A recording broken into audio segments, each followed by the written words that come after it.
Tatawid tayo sa kabila. Lakas ng hangin, te.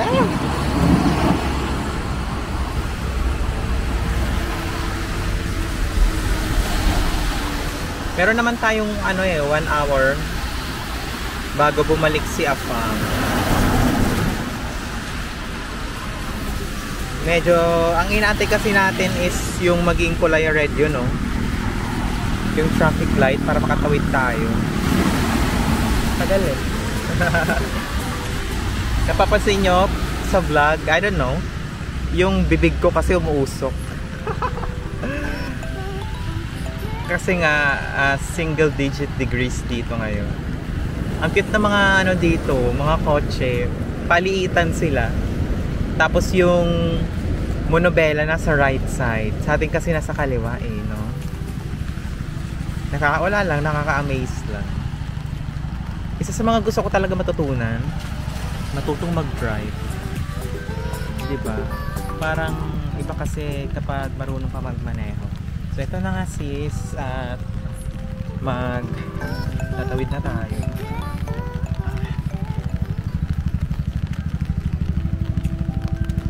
Ang maganda lang kasi ngayon, meron tayong tawag ko dito me time. Yung parang gusto kong gawin yung gusto ko nang hindi tayo pinapakialaman. Basta, yun ang bet ko dito, yung wala kang masyadong kailangan gawin. Yung itinerary mo na sa sarili mo lang. Ganon. So, sa mga gustong pumunta dito sa Japan, mga sis, hindi naman sila mahigpit pagdating sa application ng visa. Pero may nakasabay ako sa plane, sabi niya, yung nag-apply kasi silang 4 na magkakaibigan. Siya lang yung na-approve. Yung 3 kasi magnanagoya ata sila, pero siya Tokyo kasi siya, first timer siya dito sa Japan, or kaya ang galing niya, in fairness. At least diba na-approve siya ngayon. Pero dito alam nyo, may Family Mart din. Di ko akalain na Japanese company pala to. Akala ko lang siya, parang international convenience store. Pero dito pala hindi naman pala kailangan yung ganun. Kahit saan sila nagsulputan. Pero ang bago kasi sa Pinas is yung Lawson, right? Kaya yeah.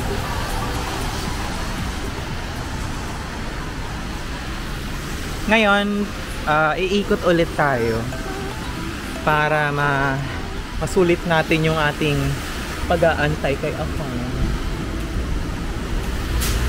dito. Yung 7-Eleven ko saan ako nanggaling, guys, sa may kabilang ibayo. Alam nyo, yung mga taxi nila dito kakaiba, parang mga 1980s 1990s na model. Tapos alam nyo, may yan, automatic yan nagbubukas. Nakasakay na ako niyan one time kasi yung flight ko 2019, gabi kasi siya. Ang arrival ko sa Japan is around 12 AM. Tapos pagkadating ko dito, wala na kasing tren, kaya nag-taxi kami. Medyo mahal lang ang flat rate dito kesa sa Pilipinas. Ito, mga cherry blossom to, pero hindi pa kasi sila nag-bloom. Antayin natin. Malay nyo naman, next week, di ba? Bumalik tayo dito. Mag-bloom siya. Umabot lang ng mga isang lapad yung taxi. Yan o. Hindi pa siya kasi nag-bloom. Ayan. Kaya hindi pa natin siya ma-appreciate. Mga apartment dito pare-pareho lang. Tapos ang nakakatawa dito sa nila, sa aircon nila, pwede siyang malamig, pwede rin maging heater. Ang galing, ang astig, no? Ito talaga ang technology ng Japan. Nakaka-impress. I think most Westerner ganun din ata yung technology pagdating sa mga ganyang bagay. Sana tayo mga sis. Ayan. So, doon yung papuntang Tokyo. Nakikita nyo yung kakaibang building na yan. Tapos ito naman is papunta doon sa 7-Eleven kung saan tayo tambay.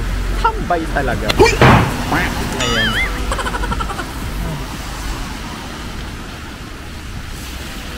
Ayan. At namnamin natin ang pag-stay natin dito. Maulan kasi masyado. Naisipan ko lang talaga mag-vlog para hindi naman tayo mainip doon sa pinag-aantayan ko. Anyway, balik tayo doon sa 7-Eleven. Bibili ako ng favorite ko na sausage. Ang sarap nun. Grabe. Dapat pag pumunta kayo sa Japan, try nyo yung sausage ng 7-Eleven. Ibang klase meat. It will change your life. Yan. Magbabago na ata. Tumatawid na yung iba.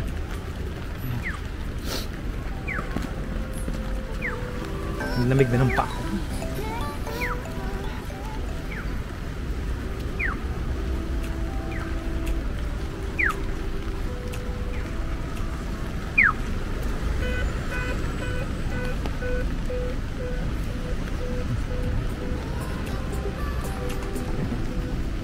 Pero before that, picture muna tayo sa ano natin.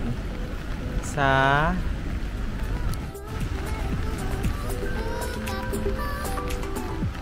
ano yung sinabi ko kanina? Ah, okay.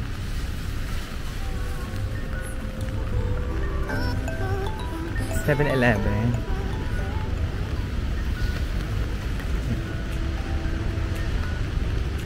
order tayo dito. Kasi sinasabi ko sa yung sausage, ay naku, ang sarap nun. Ibang klase. Talagang iba. Masarap siya. Pakita ko kayo. Iniisip ko din minsan magkaroon ng parang mukbang dito sa 7-Eleven.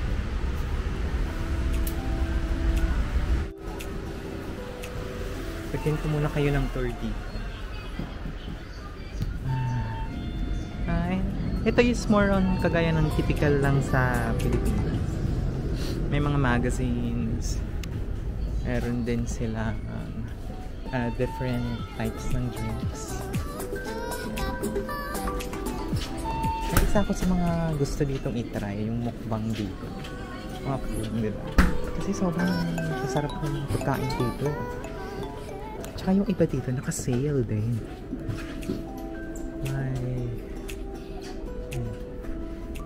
Tapos, yun, mga drinks. Tapos, ano pa ba yung iba dito? Mask. Yung mga gusto dyan ng mga cup noodles, diba? Ayan talaga, totoong cup noodles yan. Hindi yan M&M, yung Nissin, ganyan, hindi. Iba.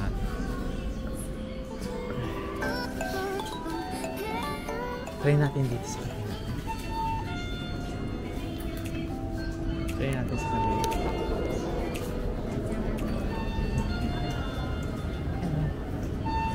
Sabi ko sa yung food dito.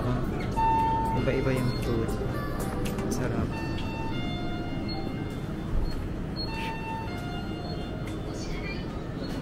Ano? Sarap, no? So, da-diet tayo eh. May mga sale dito na food. Pero may favorite ako dito na ice cream. I think sinabi ko din yun sa isang vlog ko. Ang tatak niya is Prima Ice Cream. Pakita ko kung nandito. Prima Ice Cream. Prima. So makita yung Prima. May wine din, Teo Marte. Ayun o, farm pala. Ito o. Masarap to. Sabi ko sa inyo, it will change your life. Pero gusto mo kasi dito yung sausage. Ay wala.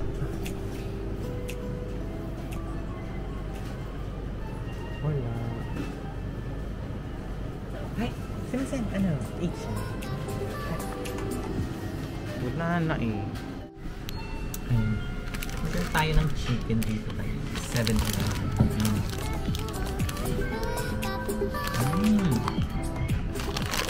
Masarap. Mainit ko.